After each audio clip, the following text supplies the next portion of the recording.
मराठी अकादमीच्या वतीनं मी आपल्या सर्व पत्रकारांचं हार्दिक आणि मनस्वी स्वागत करतो। गोवा मराठी अकादमी स्थापन झाल्यानंतर गोमंतकातील मराठी भाषा आणि संस्कृती यांचं संवर्धन करण्यासाठी काही वेगळे कार्यक्रम आजवर झाले आणि यापुढे होणार आहे। आज काही विशेष कार्यक्रमांची माहिती देण्यासाठी आम्ही तुम्हा सर्वांना निमंत्रित केलेलं आहे। या विशेष कार्यक्रमाकडे वळण्यापूर्वी मी आपल्याला सांगू इच्छितो की मराठी अकादमीनं स्थापन झाल्यानंतर तालुकावार केंद्र निर्माण केली आणि या तालुकावार केंद्रातून त्या ठिकाणच्या कार्यकर्त्यांनी काही वेगवेगळे कार्यक्रम आयोजित केले। गेल्या वर्षी आणि या वर्षी एक वेगळा कार्यक्रम म्हणजे मराठी विषयामध्ये 90पेक्षा अधिक गुण ज्या विद्यार्थ्यांनी मिळवले अशा गोव्यातील सगळ्या विद्यार्थ्यांचा गौरव सोहळा काही तालुक्यामध्ये झाला, काही तालुक्यामध्ये आता यापुढे होणार आहे। आणि त्यामुळे मराठी भाषेमध्ये शिक्षण घ्यावं, मराठी भाषा ही आपल्या व्यक्तिमत्व विकासाची भाषा आहे, हे पालकांपर्यंत आणि विद्यार्थ्यापर्यंत पोहोचावं अशा प्रकारचा हेतू आहे। तर त्याला खूप चांगला प्रतिसाद मिळालेला आहे। मराठी अकादमीनं आणखी एक महत्त्वाचा विचार जो केला तो असा की गोमंतकामध्ये मराठी जी आहे ती आपल्या संस्कृतीची भाषा आहे आणि विशेषतः ही भाषा आणि संस्कृती यासाठी तरुण कार्यकर्ते गोव्यामध्ये तयार होणं गरजेचं आहे। आणि म्हणून एक वेगळा उपक्रम आम्ही असा केला की गोव्यातील संपूर्ण महाविद्यालय आणि उच्च माध्यमिक विद्यालय यांच्यामध्ये काम करणाऱ्या प्राध्यापकांना आम्ही विनंती केली की तुमच्या कॉलेजमधील आणि हायर सेकंडरीमधील एक 2-2 किंवा 3-3 अतिशय गुणवंत विद्यार्थी आमच्याकडे तुम्ही द्या की जे यापुढे मराठीचं नेतृत्व करतील। आणि मला खूप आनंद वाटतो की आम्हाला खूप चांगला प्रतिसाद गोव्यातील प्राध्यापक वर्गानं दिला आणि त्यातून या जवळजवळ 50 ते 60 विद्यार्थ्यांचे दर महिन्याला एक अशा प्रकारचा व्यक्तिमत्व विकास वर्ग, व्यक्तिमत्व विकास शिबिर आम्ही 3 अशा प्रकारची शिबिरं घेतली। एक वसंत व्यक्तिमत्व विकास शिबिर, त्यानंतर आत्ता अलीकडे वर्षा व्यक्तिमत्व विकास शिबिर आणि त्याच्या आधी ग्रीष्म व्यक्तिमत्व विकास शिबिर।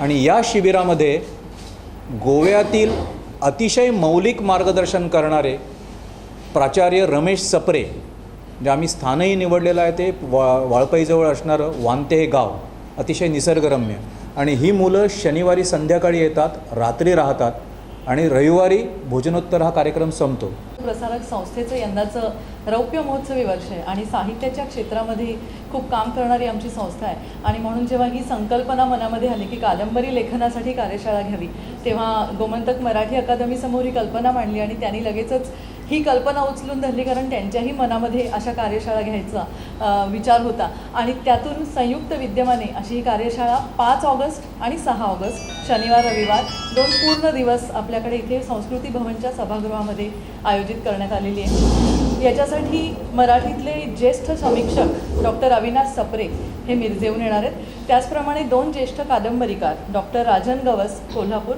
आणि प्राध्यापक प्रवीण बांदेकर सावंतवाडी, यातल्या दोघांनाही साहित्य अकादमीचे पुरस्कार त्यांच्या कादंबऱ्यांसाठी प्राप्त झालेले आहेत। आपल्याला माहिती असेल की जोगवा नावाचा जो चित्रपट होता ज्याला अनेक राष्ट्रीय पुरस्कार मिळाले, त्या जोगवाची कथा ही राजन गवस यांच्या 2 कादंबऱ्यांवर बेतलेली अशी कथा होती।